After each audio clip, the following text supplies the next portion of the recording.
Welcome back to What Arty Noobs with General Disturbance. This is the EMIL 1951. It's a Tier 8 Swedish premium heavy tank.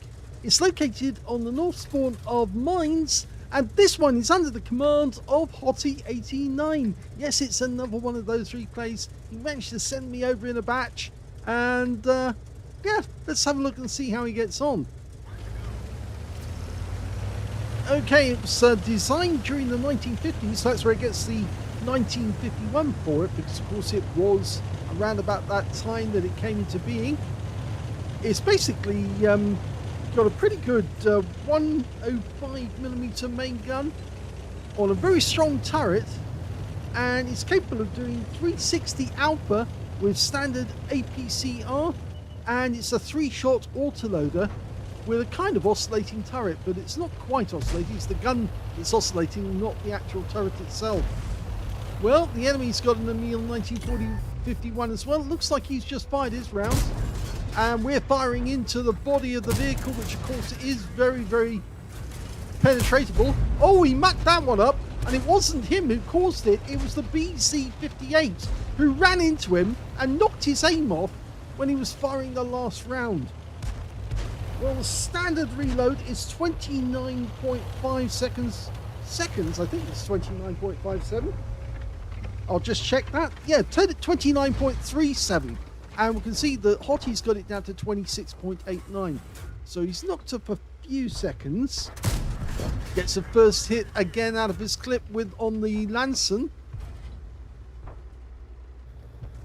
So Swedish medium tank takes round from Swedish heavy tank. Now let's hope his teammates don't decide to come up behind him and ram him off the cliff, because if that BZ68 is anything to go by, that was pretty bad behaviour, just to ram into your teammate when you're actually aiming at the enemy. Now, although it's got one of these oscillating turrets, which are normally fairly easy to penetrate, the 1951 did have a fault in the turret. Because it was the gun that was oscillating, yeah, it could actually be penetratable from the front. So not so great in that sense, but it does have the same 12 degrees of gun depression you get from the other tanks, and that can be very useful on ridge lines like this. Okay, British FSV. 2 shots. He won't. Oh, he might go out. And he does go out, so he's got his first kill. But it pops him back into reload. Now, there's no Arty in this game, so if he does go up to the cliff edge, he's only really got to worry about if an enemy tank manages to see him and shoot him. Now, can he get this Lansen? He's creeping up very, very slowly to try and catch the guy unawares. The Lansen's pulled back. No shot at the moment. Now we can. Hello! That's one. Oh, that intra-clip reload caught him out there. The intra-clip reload is 2.75 seconds. It's quite a bit longer than some others. Normally it's about 2 seconds on some other tanks, like the French line, but 2.75 seconds actually worked against him there, because he just couldn't get the shell in fast enough to catch the Lansen C for his third round.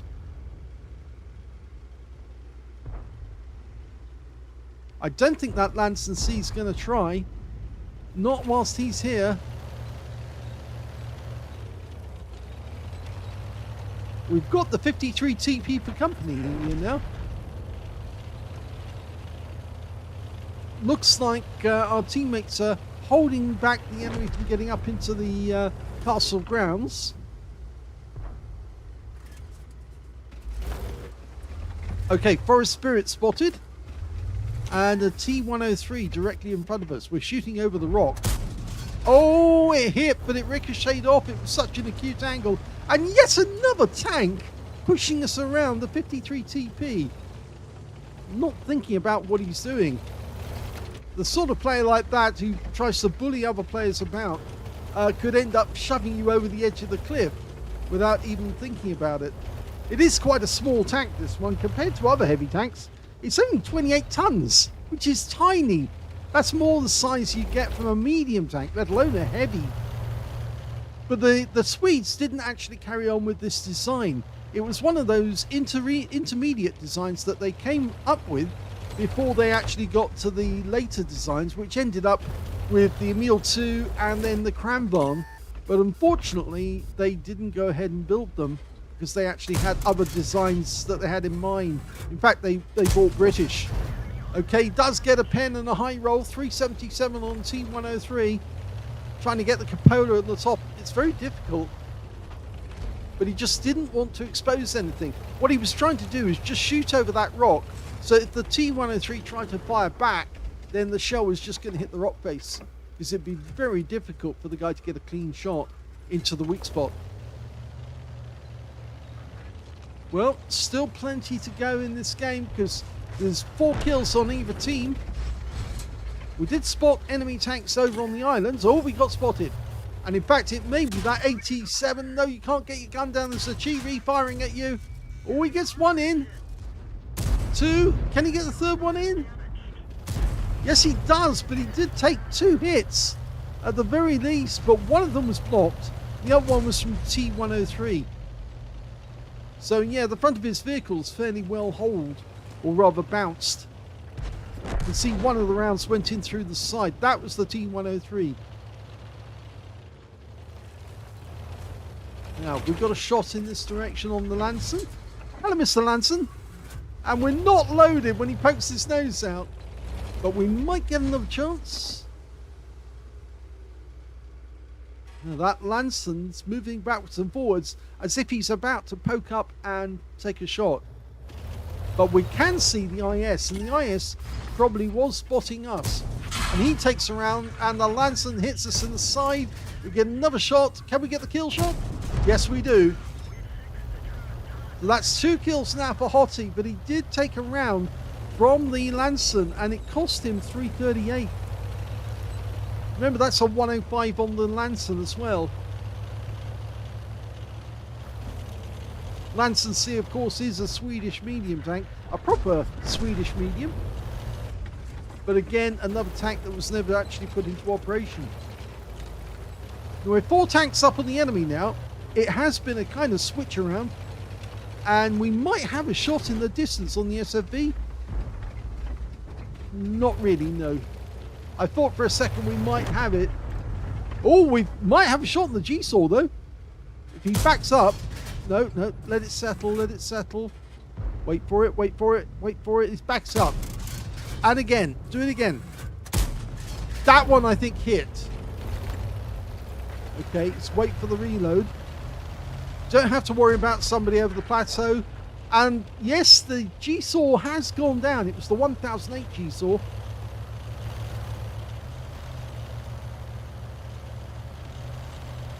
Okay, so we're going to have a quick look for Lanson C. Is he still there?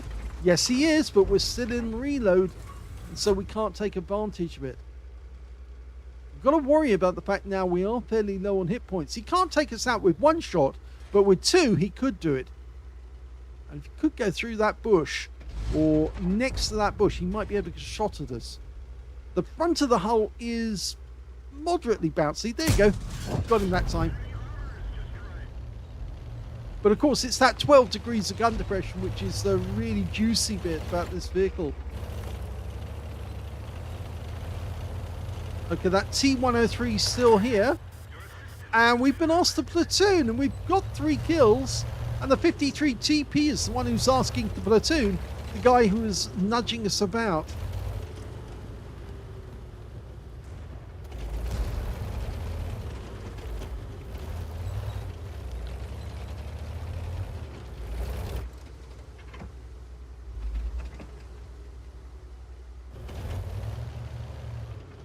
Okay, nothing yet. The T103 is behind that rock. He needs to come out a little bit more. Oh, we've got a shot on the Chi-Ri at distance. We have to back up because we're the wrong way round here. So, 12 degrees. Might be able to get a shot. We're spotted. Missed on the first one. Gets the second one. Get the kill shot. Go for it. Oh, he can't see him. T103's in sight. Gets one into him. Nice shot.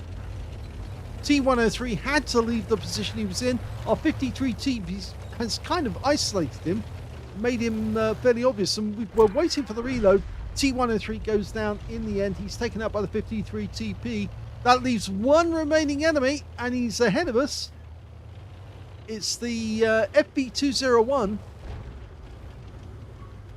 Can we get down from here?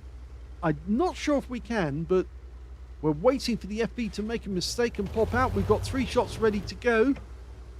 It's going to take at least, well, more than 3 shots to take him down. Oh, we've decided to come down. And we survived with no loss of hit points. Very well done by Hoti. Now, can we get into a position where we can take him out?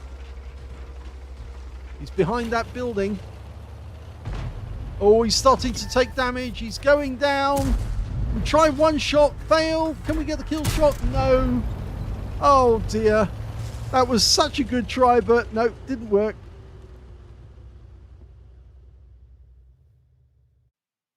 Here's the end of battle results, and that was another first ace tanker for hoti89 in the EMIL 1951, actually. He also managed to get a fire effect for doing more damage than hit points to his own vehicle, bruised the metal for getting at least 5 critical hits. In fact, he managed to get, I think it's showing here, 7.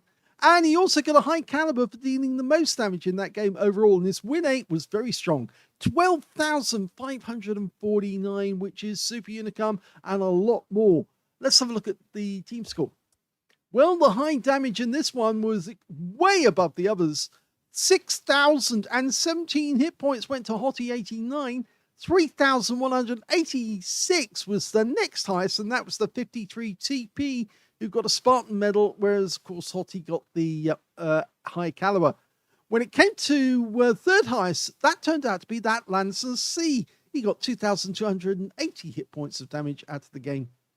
When it came to kills, it was the 53 TP did the best with 5 kills. 3 kills went to Hoti and also to the FB201 on the enemy team. And when it came to base XP, it was Hoti who got that one. So he got 2 out of 3 out of that. Missed out on the number of kills. 1591 went to Hoti, and 1,254 went to the 53 TP, with 933 going to the T29. He fired 26 rounds in that game, 19 direct hits, 18 penetrations, damage of 6,017 hit points, out of which 728 were at more than 300 meters. 7 hits received, 4 of them penetrated, 3 non-penetrations. A lot of those non-pens were actually on the hull, and they literally bounced off the upper plate. So they aimed at the wrong place. So they did aim at the hull is weak on the 1951, but the angled frontal plate was so well angled that they aimed at the wrong spot, and they actually got the plate where it literally bounced off. So bad mistake out of that. He also got 760 hit points of damage blocked by armor, 4 enemy vehicles spotted, 8 enemy vehicles damaged, 3 killed, 326 hit points of damage assistance. Now, he earned a profit on that game of 175,062 credits, and on top of that, he also got 7,398 experience points as well. So a very good first ace tanker for hoti89 in the EMIL 1951. Yes, you can tell it's the first one because he got the scrolls underneath. You only get that the first time. If you enjoyed that replay, please give this video a like. Do subscribe to our channel. Leave a little comment down below because it feeds the algorithm. And thank you for watching.